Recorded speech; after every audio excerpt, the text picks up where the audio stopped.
Halo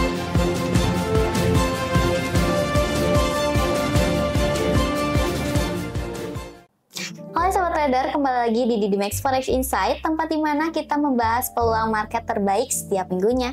Sudah bersama saya Kania sebagai trading analis dari DDMax, dan tentunya saya tidak sendiri. Sudah bersama saya Miss Firda sebagai trader profesional dari DDMax. Oke, kita langsung lanjut aja ke sesi Q&A-nya.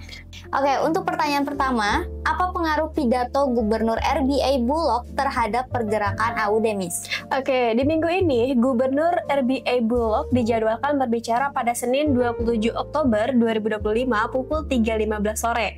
Biasanya, pidato ke pejabat tinggi Bank Sentral ini bisa memicu volatilitas yang tinggi ya di mata uang AUD, apalagi jika ada sinyal kebijakan moneter baru.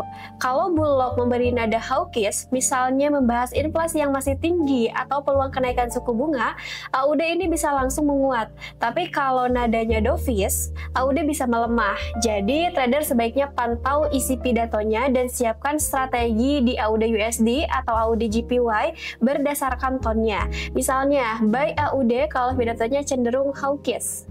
Oke, untuk pertanyaan kedua, kenapa CPI Australia jadi data penting untuk di minggu ini, Miss?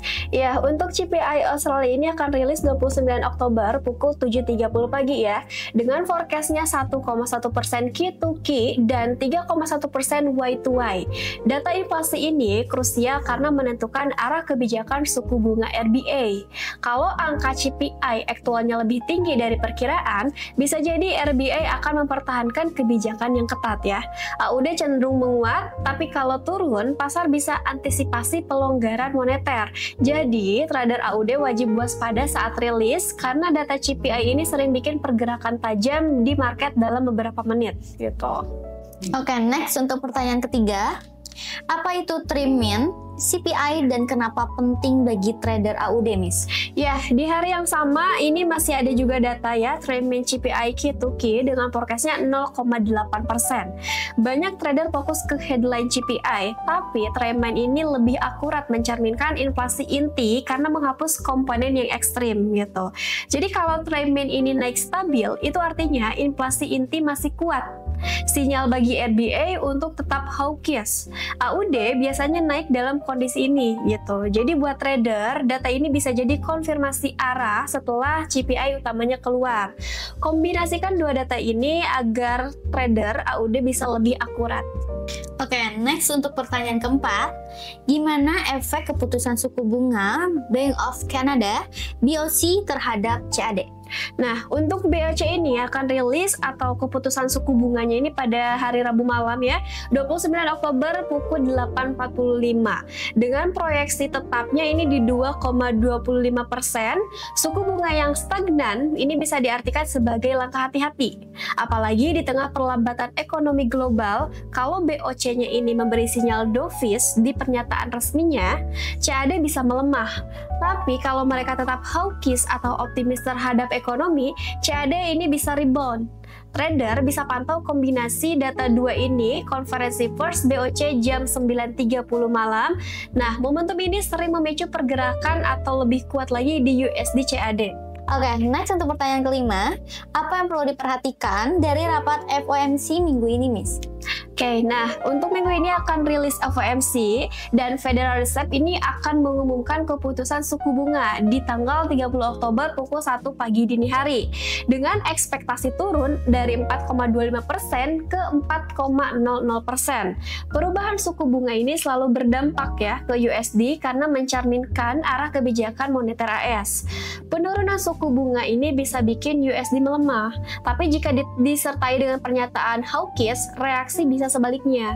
Nah, trader bisa kombinasikan rate decision dan FOMC statement untuk cari momentum entry, terutama di pair seperti Euro USD dan XAU USD. Oke, next untuk pertanyaan ke-6. Kenapa data GDP Amerika Serikat penting banget buat market di minggu ini, Miss? Oke, kenapa penting banget? Nah, untuk data advance GDP Q2Q ini akan dirilis hari Kamis ya, dengan forecastnya 3,0% turun dari 3,8% sebelumnya. GDP adalah ukuran utama kekuatan ekonomi. Penurunan pertumbuhan bisa memicu kekhawatiran resesi. Kalau data aktualnya lebih rendah dari dari perkiraan, USD bisa tertekan karena ekspektasi pemotongan suku bunga. Tapi kalau lebih tinggi, USD bisa menguat. Trader bisa gunakan data ini untuk memperkuat analisa arah jangka pendek USD-nya. Cocok banget nih untuk entry di pair mayor seperti Euro USD dan juga BP USD. Oke, next untuk pertanyaan ketujuhnya. Apa dampak laporan ECB dan keputusan suku bunga terhadap euro, Miss? Oke, nah di hari Kamis malam 30 Oktober ini ECB akan umumkan main refinancing rate dengan proyeksi tetapnya di 2,15%. Stabilnya suku bunga menunjukkan ECB masih menunggu perkembangan ekonomi zona euro. Nah, jika dalam konferensi pers jam 8.45 malam ini ada nada hawkish dari Presiden ECB, euro bisa menguat tajam. Tapi kalau dovish, euro bisa melemah terhadap euro USD. Nah, trader bisa memanfaatkan momentum ini untuk trading news di euro USD karena volatilitasnya biasanya lebih tinggi dalam waktu singkat. Oke, untuk last question. Apa yang bisa kita antisipasi dari data core PCA, Amerika Serikat, dan Employment Cost Index, Miss? Nah, untuk dua data penting AS ini bakal dirilis hari Jumat 31 Oktober. Untuk core PCE atau inflasi pilihan Fed diperkirakan 0,2% dan Employment Cost Index di 0,9%. Keduanya memberi gambaran tekanan inflasi dan biaya tenaga kerja. Faktor penting ini buat kebijakan suku bunga ya. Jadi jika hasilnya lebih tinggi dari perkiraan, pasar bisa mengantisipasi kebijakan moneter ketat. USD pun bisa menguat. Tapi kalau lemah, ekspektasi pelonggaran bisa dorong pelemahan USD. Untuk trader bisa jadikan kedua data ini sebagai konfirmasi sentimen setelah FOMC gitu. Buat memastikan arah USD menjelang penutupan di minggu ini. Oke Sobat Trader, mungkin sekian data-data besar yang bisa kita bahas untuk di minggu ini. Semoga bisa bermanfaat dan bisa membantu plan trading kalian ke depannya. Saya Kania. Dan saya Firda. Pamit undur diri, see you di next video.